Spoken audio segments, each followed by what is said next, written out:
ક્યાંય આસો પાસો મઠ હોય ને મઠની માલિકા માતાજીનો ભૂવો પેલા નોરતાની માલિકા વાડી વાવે હો, વાડી વાવે.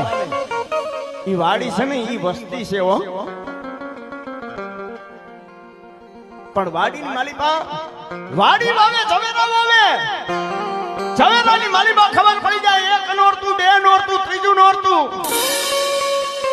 મિત્રો અમે રાવણ દેવના દીકરા નવલા નોરતાની માલિકા માતાજીના જ્યાં જ્યાં મઠ હોય ને ત્યાં ડાક મારવા જાય, દાંડી મારવા જાય, માને જગાડવા જાય, માને આરાધ કરવા જાય.